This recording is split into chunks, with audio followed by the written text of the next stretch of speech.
कम से कम सत्य होना चाहिए, श्रेष्ठ होना चाहिए, प्रपंचों से मुक्त होना चाहिए। ये चित्त तो चाहिए ना। इस चित्त के बिना साहेब की भक्ति तक हमारी पहुंच कैसे हो? ये चित्त चाहिए, ये निर्मल चित्त चाहिए, ये पवित्र चित्त चाहिए। उस निर्मल और पवित्र चित्त से ही साहेब के द्वार तक हमें पहुंचना है। और बहुत से रहस्य है सदगुरु और कबीर साहेब और धनी धर्मदास साहेब के इस पूरे प्रसंग में। और इन रहस्यों को जितनी गहराई से आप समझते हैं उतना आपका जीवन हल्का हो जाता है, आपका जीवन वजन से ऊपर उठ जाता है। और यही ज्ञान का रहस्य। ज्ञान का रहस्य का मतलब है ज्ञान होते ही बहुत से अंधकार विदा होने लगता, अंधकार विदा होने लगता। बहुत से रहस्य जीवन में आते हैं और जीवन के बहुत से असुलझे रहस्य सुलझ जाते हैं। असुलझे रहस्य सुलझे। इस भक्ति को साहेब ने जगत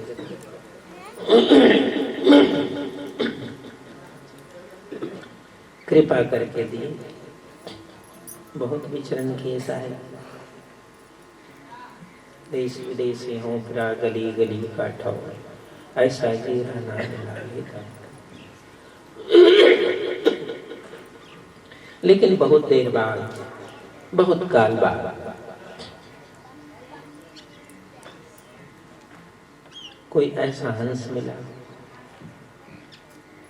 जिसने साहेब को सब रूपों से समझा, सब रूपों से समझा। और ये भी जरूरी है, सदगुरु को जब सब रूपों से उसने समझा तो उन्होंने वो जान लिया कि जहां सर्वस्व साधन उपलब्ध है, मुझे अपना मुकाम वहीं बनाना है, मुझे अपना आश्रय वहीं बनाना है कि यहाँ सब साधन होगा।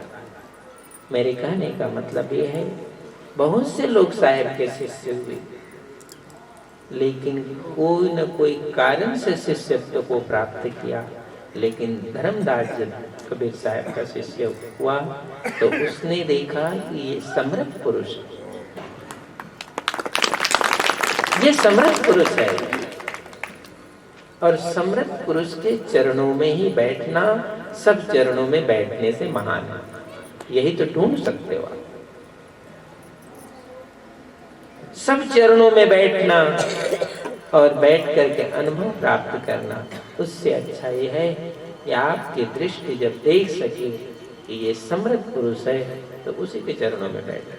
और यही धर्मदास साहब ने किया कि उन्होंने देख लिया कि बहुत गुरु तो संसार में है, लेकिन समर्थ पुरुष कोई है तो मेरे सद्गुरु समर्थ पुरुष हैं, इसलिए उनके चरणों में बैठ गए।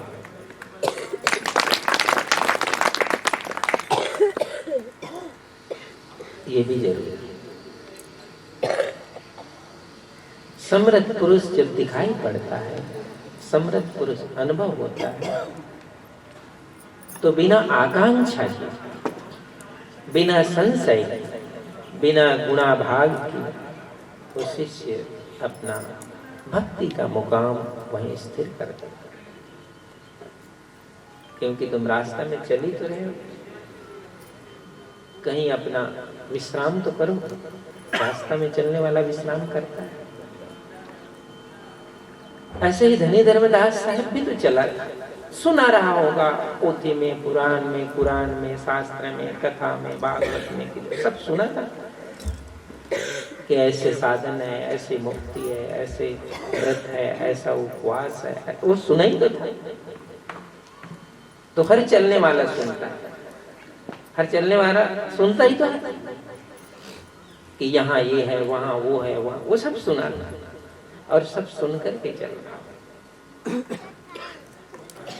लेकिन उसने सदगुरु को भर दृष्टि से देखा और उन्होंने सोचा कि अब समृद्ध पुरुष मिल गया, अब चलना बंद कर दो, अब चलना बंद कर दो। क्योंकि समृद्ध पुरुष के मुकाम पर अब विश्राम है, चलना नहीं। संसार में चलना हो सकता है और यही बहुत से साहेब के शिष्य रहे होंगे, लेकिन समृद्ध पुरुष के रूप में किसी ने अपने मुकाम को देखा तो वो धर्मदास। इसलिए मैंने कहा उसको ये राज मिला, साहेब के पद का राज। और साहेब कहते हैं मैं देने के लिए आया, मैं उसी को ही देने के लिए आया हूँ। वो अजर अमर मुकाम है। सत्पुरुष की भक्ति के बिना ये जीव की कहीं मुक्ति नहीं है। उसी मुकाम को देने के लिए, उसी राज को देने के लिए ही मैं इस जगत में आया। ये धर्मदास, तुमने ये दृष्टि पाई, ये साधन पाया। और साहब तो कहते हैं अब ये आगे का रास्ता अब तुम्हें तय करना है। और इतना ही मेरा वचन मानना, इस मार्ग को इस तरह से प्रकाशित रखना कि जो भी हंस इस मार्ग में आए उसको ये सत्य की भक्ति दिखाई पड़ती रहे, ये सत्य की भक्ति पहचान में आती रहे। ये साहेब का मार्ग है ऐसा पता चलना चाहिए। यही तुम्हारा, तुमको मेरा आदेश है और यही इस राज्य का रहस्य। धर्मदास साहेब को ये भक्ति का राज मिला, वो इसलिए प्राप्त हुआ कि उन्होंने अपने मन का सब राज को साहेब के चरणों में चढ़ा दिया। मैंने सौंप दिया इस जीवन का सब राज तुम्हारे चरणों। उसने सब राज सौंपा, और जो सब राज सौंप देता है तो गुरु भी जानता है यही राज के काबिल है। क्योंकि कहते हैं ना, किसी पे के हृदय में राग है, किसी के हृदय में यदि राग है और उसका सामना यदि वैराग से हो जाए तो राग को हटने में टाइम लगेगा। राग हटेगा तभी वैराग वहां स्थापित हो। और राग हटता ही नहीं तो वैराग तो द्वार में खड़ा है, वो प्रतीक्षा ही कर रहा है राग हटे तो मैं अंदर जाऊं। तो राग ही नहीं हटता है तो वैराग द्वार पर ही खड़ा हुआ। तो साहब ने देखा कि ये अनुरागी है, जहां राग नहीं है, इसलिए वहां राज दे दिया साहब। अनुरागी के जीवन में ये भक्ति का राज प्राप्त हुआ। इसको हर कनिहार को समझना चाहिए।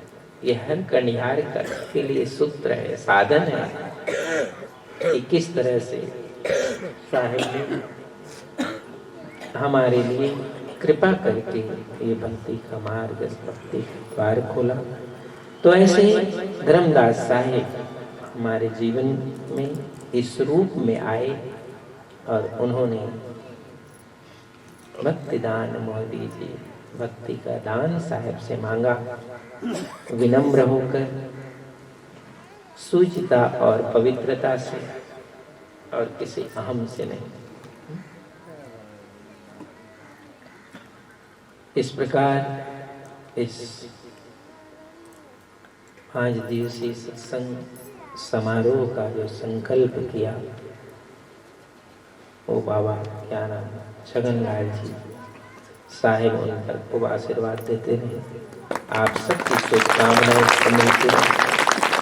कम से कम उसने वो तो खड़ा हुआ तभी ये सत्संग खड़ा हुआ, वो नहीं खड़ा हो तभी ये सत्संग खड़ा होता।